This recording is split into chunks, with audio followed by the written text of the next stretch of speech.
Raindrops are falling on my head, and just like the guy's feet are too big for his bed, nothing seems to fit those raindrops are falling. Microfiltration is where a treated secondary effluent goes through auto strainers to filter out larger particles. It is then passed through membranes to filter out suspended solids, disease-causing bacteria, and some viruses. These are retained on the membrane.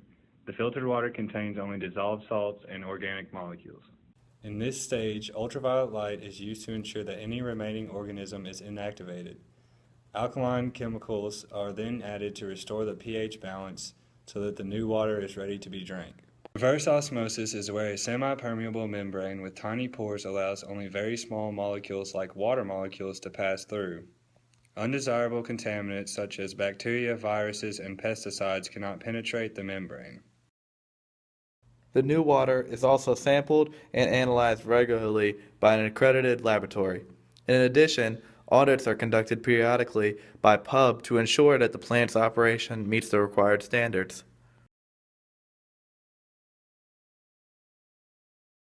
Some of the problems and issues with using reclaimed water is through the filtration process.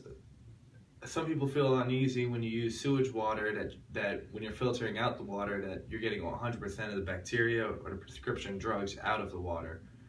And since there has been no research on long-term effects of using renewed water, there has been no real evidence that it is 100% effective. They do know they're getting 92% of the prescription drugs out of the reclaimed water, but still that other 8% makes a lot of people uneasy about having renewed water used in a community type setting.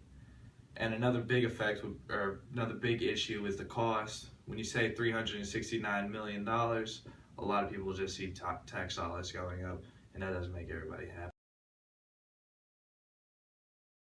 Most of our reclaimed water is used for non-potable reasons like irrigation, agriculture, and cooling power plants. But with the new process that new water offers, that we can turn reclaimed water into drinkable water and refill and recharge the groundwater.